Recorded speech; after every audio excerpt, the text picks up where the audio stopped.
পাকিস্তানের সেনাপ্রধান field marshal Asim মুনিরের Tehran সফরে ইরানের সঙ্গে একটি চুক্তি হওয়ার বিষয়ে আশাবাদ প্রকাশ করেছে white house. Tasnim news agency বলছে, মুনির মধ্যস্থতাকারীর ভূমিকায় যুক্তরাষ্ট্রের বার্তা ইরানি কর্তৃপক্ষের হাতে পৌঁছে দিয়েছেন। অন্যদিকে দেশটির পররাষ্ট্রমন্ত্রী পাক সেনাপ্রধানের সাথে আলোচনার পর জানিয়েছেন, মধ্যপ্রাচ্যের শান্তি প্রতিষ্ঠায় প্রতিশ্রুতিবদ্ধতার দেশ। ওদিকে লেবাননের সাথে সম্ভাব্য যুদ্ধবিরতি নিয়ে ইসরায়েলি মন্ত্রিসভায় আলোচনা হয়েছে বলে সূত্রের বরাতে জানিয়েছে CNN।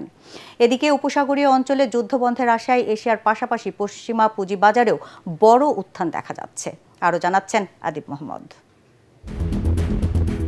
জীবনভর পুরোদস্তুর বহেমিয়ান ও উচ্ছৃঙ্খল জীবনযাপন করেছেন ব্যবসায়ী থেকে আমেরিকার ক্ষমতার শীর্ষে আরোহণ করা প্রেসিডেন্ট ডোনাল্ড ট্রাম্প। গত কয়েকদিন যীশুখ্রিস্টের অবতারের আদলে একের পর এক কৃত্রিম বুদ্ধিমত্তার ছবি পোস্ট করে যাচ্ছেন তিনি। নিজেকে বেশ ধার্মিক হিসাবে প্রকাশ করার তার এই প্রবণতা রাজনীতিতে প্রবেশের পর থেকেই। তবে সাম্প্রতিক সময়ে যিশুর আশীর্বাদ তার বড় প্রয়োজন, এটা বেশ পরিষ্কার। বিশ্বের সবচেয়ে শক্তিশালী রাষ্ট্রের সবচেয়ে ক্ষমতাধর ব্যক্তি হয়েও ইরানকে কোনোভাবেই কাবু করতে না পারাটা তার জন্য অসহনীয় হয়ে উঠেছে। তাই তো মিত্রদেশ পাকিস্তানের শরণাপন্ন হয়েছেন বলে ফাইন্যান্সিয়াল টাইমস দাবি করেছে। আর বুধবার তার বার্তা নিয়ে তেহরানে গেছেন পাকিস্তানের সেনাপ্রধান ফিল্ড মার্শাল আসিম মুনির।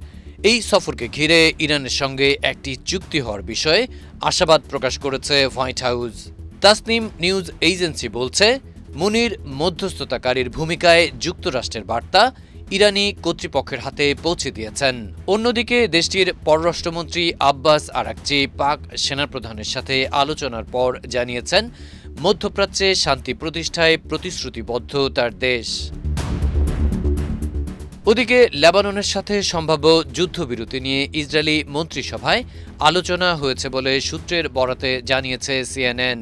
এদিকে উপসাগরীয় অঞ্চলে যুদ্ধ বন্ধের আশায় এশিয়ার পাশাপাশি পশ্চিমা পুঁজিবাজারেও বড় উত্থান দেখা গেছে। অন্যদিকে CBS ইউগভের জরিপ বলছে, আমেরিকার অধিকাংশ মানুষ মনে করে ইরান যুদ্ধে সঠিক সিদ্ধান্ত নিতে পারছেন না president Donald Trump. Adib Mohammad, ATN Bangla.